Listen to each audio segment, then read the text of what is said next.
Expensive process. It's going to take not just days but weeks for us to get investigators. If you do not have an identification that establishes you as a local resident, you will not be permitted access to the area. And there are road closures in effect right now. Okay, those road closures are going to be, it's going to be Las Virgenes Road between Agora Road and Los Hills Road are closed until further notice. Additionally, the north and southbound exits to the 101 freeway at Las Virgenes Road is closed until further notice. Okay. And again, for community members that are in the area that want to go, there is a location at De Anza Park if they want to go there to express their condolences and their support for our community in this time of tragedy. That is a place to go, De Anza Park. I want to thank the coroner's office, who is now here. You will hear from our chief medical examiner, Dr. Jonathan Lucas. And we have the CHP is assisting with the road closures. The Ventura County Sheriff's Department is also assisting, in addition to the Santa Monica Mountain Conservancy Park Rangers. So it's a very large group of people. They're going to be deployed throughout the night to secure the area. So we want to encourage people, if you're not a local resident, please stay away from the area. So now I want to turn it over to Dr. Lucas.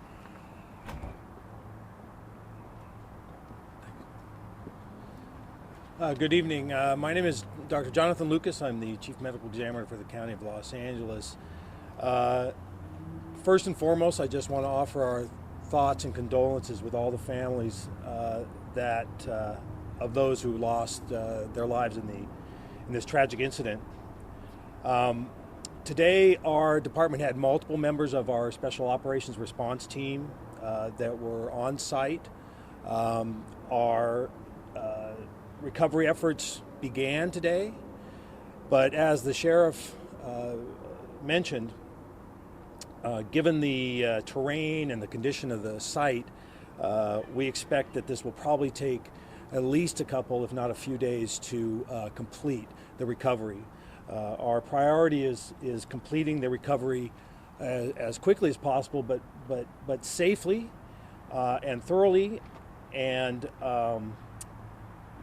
doing that to make sure our staff are, like I said, are safe. Our next priority after recovery is identification and notification of the families, all of which we'll do as soon as we possibly can.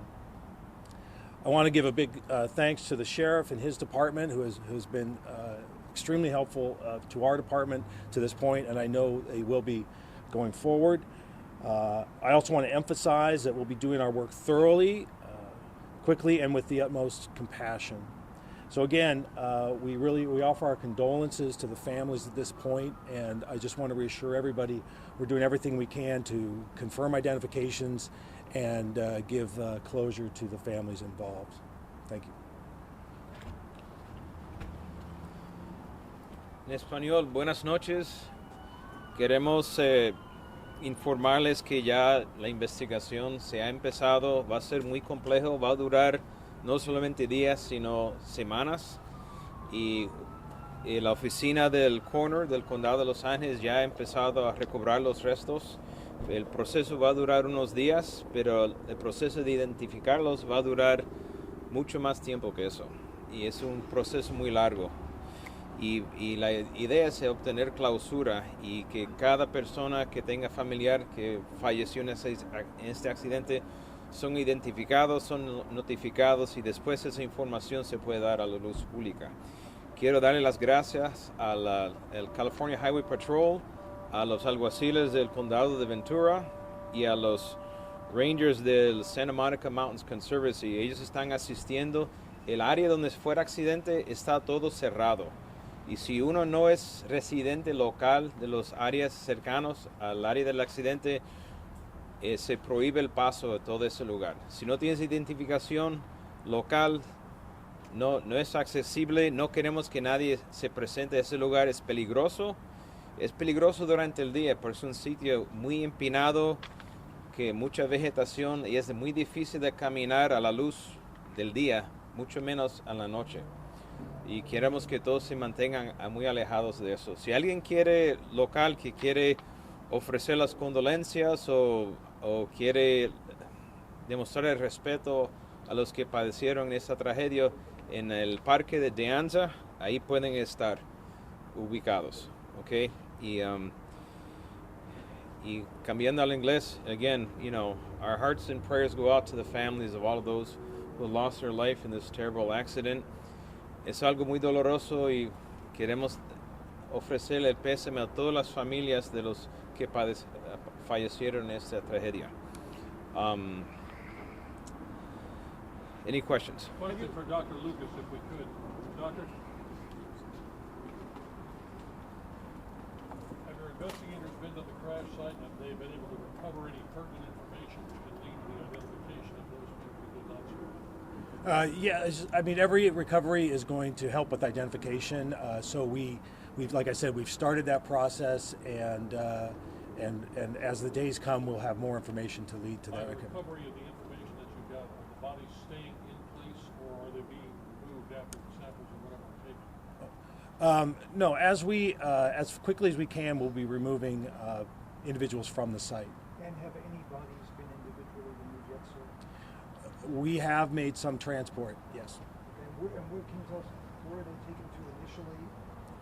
At this point, we're transporting them, and we will be examining them in the days to come. What's the process of identification? The identification can be a variety of things. Fingerprints, obviously, being the most important or the quickest thing, but other types of methods we can use that are scientifically based. We'll do that if we need to. We understand if there was a fire. Is that going to, hinder the identification process? I don't have those details. What's the factor of the weather? Should the LAPD is saying that their helicopters were grounded, or the sheriff's station's helicopters grounded? What kind of issue was your fog? We do know there was an issue of visibility and a low ceiling.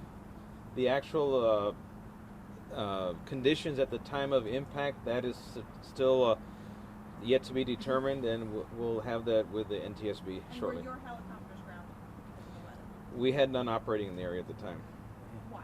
Because of the weather? because of the weather. Sheriff, you described the scene itself as being fairly rugged, pretty hard to get into at this point. Dimensions that we're talking about here, how wide of an area the NTSB and your people are going to have to look at as far as wreckage, debris spread, everything else? It's roughly a football field of debris. About what, circular, about 300 yards or 100 yards? Roughly 100 yards across in each direction. Can you tell us who called 911? What was that process? How was it reported? We received a 911 call at 0947 hours. That was the first call, and then from there, all the 911 lines light up at once. So we get a bunch of people call at once. Was it a witness, someone on the trail? Do you know where that 911 call There were numerous witnesses that either heard or saw something. They were in the vicinity. Yes. Are you going to be providing that information regarding the witnesses? That'll be folded into what the NTSB is doing? Well, we want all witnesses to be interviewed first by the federal investigators, and once they're done interviewing them, then we can identify it. Has this pilot had a history of issues? Did he or she have a clean? That'll be up to the FAA and the NTSB. Go back to Dr. Lucas. Go back to Dr. Lucas. You were talking about the identification. Now there was a fire in there, so assuming that the fire affected some of the remains of these folks, are we talking about dental, DNA? What types of procedures? I don't really know enough yet about the condition at this point to answer that question, but I can tell you that we will use every method available as needed. Is that it? Should be in. All right, thank you all. Thank you very much.